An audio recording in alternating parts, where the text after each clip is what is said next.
Pin hole non surgical treatment తో operation లేకుండా varicose veins, prostate, ఫైబ్రాయిడ్లకు రివియా వాస్కులర్ సెంటర్ లో అడ్వాన్స్డ్ ట్రీట్మెంట్. నమస్తే, welcome to Suman TV. BP, sugar ఇవంటే ఈ రోజుల్లోని చాలా కామన్ డిసీజెస్గా అందరూ చాలా చిన్న చూపుగా చూస్తూ ఉంటారు. వాళ్ళు చేస్తున్నటువంటి తప్పుల వల్ల ఏ రకంగా వాళ్ళ ఆరోగ్యాన్ని వాళ్ళు పాడు చేసుకునే అవకాశం ఉంటుంది. సో ఇలాంటి విషయాలన్నీ కూడా అడిగి తెలుసుకుందాం. మనతో పాటు ఉన్నారు డాక్టర్ రాజేష్ ఉక్కల్లా గారు, general physician. Hello sir. Hello sir, BP, sugar so ఇది చాలా కామన్ అయిపోయింది కదా. సో ఇవాళ రేపు ఇంట్లో డెఫినెట్గా ఒక 5 మంది ఉన్నారంటే అందులో ముగ్గురికి ఉండనే ఉంటుంది. దీనివల్ల వచ్చేటువంటి అదర్ కాంప్లికేషన్స్ ఏంటి, ఇంకా ఎలాంటి డిసీజెస్ వచ్చే ఛాన్స్ ఉంటుంది వాళ్ళకి? సో బేసిక్లీ మనం ఎప్పుడు డిస్కస్ చేసుకున్నట్టే బీపీ షుగర్కి ఆరిజిన్ బాడీలో చేంజెస్, దాన్నే మెటబాలిక్ డిజీజ్ అంటాం. వాటిలో అసోసియేటెడ్ కండిషన్స్ మాట్లాడినప్పుడు థైరాయిడ్, కొలెస్ట్రాల్, ఊబకాయం పార్ట్ ఆఫ్ ఇట్. ఈ మధ్యకాలంలో ఎక్కువగా వెలుగులోకి వచ్చేది fatty liver disease, obstructive sleep apnoea. వాటితో పాటు early onset of arthritic changes, ఎముకలు అరిగిపోవడం, రీప్లేస్మెంట్స్కి ఎర్లీ లైఫ్లో రావడం. అంటే ఇదివరకు ఏంటంటే 50 years రాందే అసలు ఇలాంటివి మాట్లాడే వాళ్ళమే కాదు. యంగ్ బిలో 50 years కూడా రీప్లేస్మెంట్లు జరుగుతున్నాయి. And to an extent cancer వ్యాధులు కూడా దీనికి సంబంధించి అసోసియేషన్ ఎక్కువగా కనిపిస్తుంది. సో వీటిని మనం విజిలెంట్గా ఉండాలి. తర్వాత ఎప్పుడైతే ఈ బీపీ షుగర్ గురించి మాట్లాడుతూ మనం వీటిని అదుపులో పెట్టమో అనర్థాలు ఎక్కువగా జరుగుతాయి. వాస్తవానికి రెండుటి మూలాన వైటల్ ఆర్గన్స్ ఎఫెక్ట్ అవుతాయని మనం ఆల్రెడీ డిస్కస్ చేసుకున్నాం. అట్ ది సేమ్ టైమ్ ఎప్పుడైతే ఇవి అదుపులో ఉండవో వేరే వాటికి ఆస్కారం పెరుగుద్ది. అంటే నేను ఇందాక హైలైట్ చేసిన డిజీజెస్ కూడా ఎక్కువగా వచ్చేదానికి ఛాన్సెస్ పెరుగుతాయి. వీటిని ఉద్దేశించి మాట్లాడుతున్నప్పుడు అదుపులో లేనప్పుడు ఇమ్యూన్ సిస్టమ్ డౌన్ అవుతుంది. వీ ఆల్సో నో డయాబెటీస్ అనేది లో ఇమ్యూన్ సిస్టమ్ అని. దాని కారణంగా ఇన్ఫెక్షన్స్ పెరగడం, దానివల్ల అవయవాలు దెబ్బతినడం, ఇలా చాలా కాంప్లికేటెడ్గా సిరీస్ ఆఫ్ చేంజెస్. బీపీ ఉండేటప్పుడు నర్వస్ సిస్టమ్ మీద ఎఫెక్ట్ పడుతుంది, షుగర్ ఉన్నా కూడా అదే నర్వస్ సిస్టమ్ మీద ఫస్ట్ ఎఫెక్ట్ పడేది, రెండు కూడా అదే కదా. చాలా కామన్ సినారియో. అన్ని అవయవాలు శరీరం మొత్తం ఎఫెక్ట్ అయ్యే విధంగా పనిచేస్తాయి కాబట్టి కాస్త జాగ్రత్తగా ఉండడం అనేది ఇంపార్టెంట్. వాస్తవానికి ప్రపంచవ్యాప్తంగా పోల్చుకుంటే కాంప్లికేషన్స్ ఉన్న ఈ 2 కండిషన్స్ మన దేశంలోనే ఎక్కువగా గమనిస్తున్నారు. And below age early onset of ఇట్లాంటి కాంప్లికేషన్స్ ఎక్కువగా ఉన్నాయని కూడా, మరణాల సంఖ్య కూడా పెరుగుతుందని కూడా గమనిస్తున్నారు. సో బీపీ, షుగర్ ఉండే వాళ్ళు రెగ్యులర్గా చేసేటువంటి తప్పులు ఏముంటుంది? వాళ్ళు తీసుకున్నటువంటి మెడిసిన్స్లో కూడా ఎలాంటి తప్పులు చేస్తూ ఉంటారు? ప్రాక్టీస్లో నేను గమనించేది ఫస్ట్ యాక్సెప్టెన్స్. బీపీ షుగర్ ఉంది అని చెప్పినా కానీ మాకు లేదు సార్ అని ఆర్గ్యూ చేసేవాళ్ళు ఉన్నారు. ఉన్నా కానీ దాన్ని కరెక్ట్ అప్రోచ్, సపోజ్ ఈరోజు మనం కనుక్కున్నాం బీపీ ఉందని, రేపు రండి ఇంకోసారి చెక్ చేద్దామంటే రారు. మా ఇంట్లో బాగానే వస్తుంది సార్, మీ దగ్గరికి వచ్చినప్పుడే పెరిగింది అంటారు. సో ఇలాంటివి ఫస్ట్ థింగ్. యాక్సెప్టెన్స్ కనిపించకపోవడం అనేది ఎక్కువగా చూస్తున్నాను. రెండోది చాలా ఫ్రీక్వెంట్గా నేను గమనించేది, మందులు స్టార్ట్ చేసిన వారానికి ఇది నార్మల్ అయిపోయిందని మాకు తెలియకుండా స్వతహాగా మందులు మానేస్తారు. That is another common thing. దానివల్ల కూడా మేజర్గా అనర్థాలు వస్తాయి. సడన్గా బీపీ పెరగడం, సడన్గా షుగర్ పెరగడం, వీటి కారణంగా అవయవాల మీద ఎఫెక్ట్ ఉంటుంది. ముఖ్యంగా హార్ట్ అటాక్, బ్రెయిన్ అటాక్ చాలా తరచుగా దీన్ని ఉద్దేశించి మనం మాట్లాడాల్సిన అవసరం ఉంది.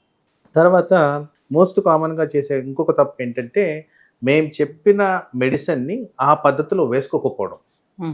సపోజ్ 8 o'clock, 1 o'clock, 8 o'clock ఇది ఫ్రీక్వెంట్గా ఏ డాక్టర్ రాస్తున్న టైం అన్న అదే. కొంతమంది మేము 11 దాకా తినము, 11కి వేసుకుంటాం, తర్వాత 3కి వేసుకుంటాం, తర్వాత అర్ధరాత్రి 11కి వేసుకుంటాం అంటారు. సో ఇక్కడ ఏమవుతుందంటే మన బాడీ మెటబాలిజం, ఇదన్నీ మెటబాలిక్ డిసీజెస్, మన బాడీ మెటబాలిజంకి విరుద్ధంగా మనం ఒక ఎక్స్పర్ట్ ఇచ్చిన గైడెన్స్ ఫాలో అవ్వట్లేదు అనేది అర్థం చేసుకోవాలి.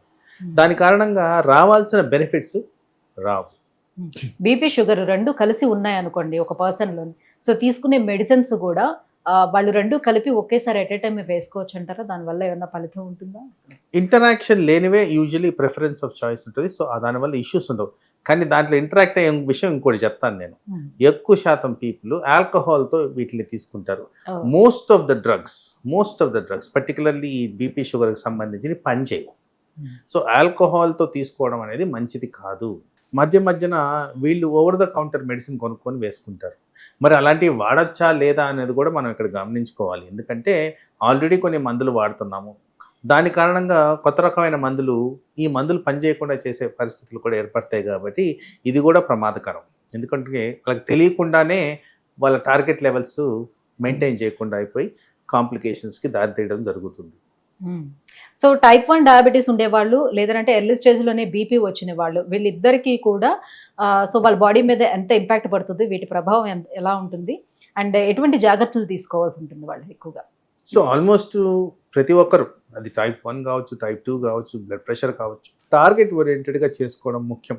ఈ ఒక్కరోజు పర్లేదు, లేకపోతే పోయింది, ఈ ఒక్కసారి మ్యాంగో సీజన్ ఉంది కదా తినేద్దాం, ఇలాంటివి అవాయిడ్ చేయడం మంచిది. ఎందుకంటే ఒక్కసారి ఆ టార్గెట్ ఓరియంటెడ్గా మనం మిస్ అయ్యామంటే దానికి అలవాటు పడతాం. ఎందుకంటే అది చాలా easy, relaxed way of dealing with life.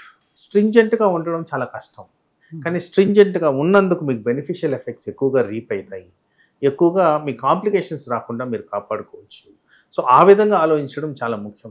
వీలైనంత మటుకు ఏదైతే రికమెండేషన్స్ ఉంటాయో, ఏదైతే టార్గెట్ ఓరియంటేషన్స్ ఉంటాయో దానికి దగ్గరగా ఉండేటట్టు లైఫ్ స్టైల్ లీడ్ చేస్తూ రికమెండేషన్స్ ప్రకారం టెస్టులు చేయించుకోవడం, రికమెండేషన్స్ ప్రకారం మందులు వేసుకోవడం, ఆ విధమైన డోసులు వాడడం కూడా చాలా ఇంపార్టెంట్. ఇక్కడ ఒక సైకలాజికల్ థింగ్ కూడా నేను గమనించాను మిస్టేక్స్లో.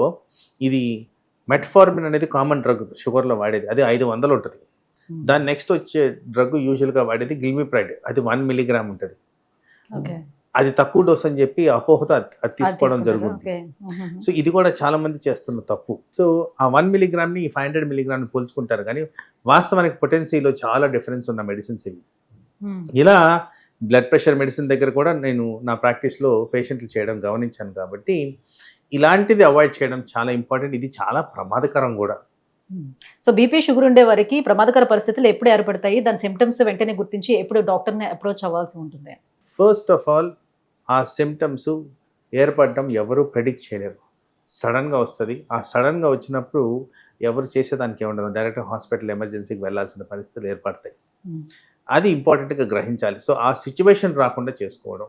అంటే ఇప్పుడు బీపీ ఉండే వాళ్ళకి నార్మల్గా హెడేక్ వస్తే నార్మల్ హెడేకేనేమో అనే ఉద్దేశంతో హెడేక్ మెడిసిన్ కూడా తీసుకోవచ్చు, కానీ అది అలానే వదిలిపెడితే ఓవర్ ది పీరియడ్ అది ఏం అవ్వచ్చు, దేనికి కన్వర్ట్ అవ్వచ్చు? జనరల్గా ద బెటర్ జడ్జ్ ఆ పర్సనే. నేను మందులు సరిగ్గా వేసుకుంటున్నానా, నేను డాక్టర్ ఇచ్చిన ఇన్స్ట్రక్షన్స్ ఫాలో అవుతున్నానా అనేది వాళ్ళకి తప్ప మిగతా వాళ్ళకి తెలియదు. అలా జరిగినప్పుడు డెఫినెట్గా మెడికల్ అటెన్షన్ అనేది తీసుకోవడం ముఖ్యం. సపోజ్ మీరు అన్నట్టే అన్నీ చేస్తున్నాను, హెడేక్ వచ్చిందంటే అప్పుడు హోమ్ రెమెడీస్ అబ్జర్వ్ చేయడం పర్లేదు. కానీ ఎవరైతే గీటు దాటి ఉన్నారో, ఆల్రెడీ హై షుగర్స్ ఉన్నాయో, హై బీపీ ఉందో, ఎవరైతే రెగ్యులర్ ఫాలోఅప్లో లేరో వాళ్ళు మాత్రం బెటర్ అటెండ్ ఎమర్జెన్సీ, పర్టికులర్గా ఏజ్ పైబడిన వాళ్ళు. సో ఇది గ్రహించడం చాలా important. Right, thank you sir. So BP sugar ఉండే వాళ్ళు రెగ్యులర్గా చేస్తున్నటువంటి మిస్టేక్స్ ఏంటి, ఎలా కానీ మనం కరెక్ట్ చేసుకోవాలి, అండ్ ఎమర్జెన్సీ అనేది ఎప్పుడు ఏర్పడుతుంది, ఎప్పుడు మనం డాక్టర్ని అప్రోచ్ అవ్వాలి, ఈ విషయాలన్నిటిపై కూడా అవగాహన కల్పించినందుకు thank you so much. Thank you.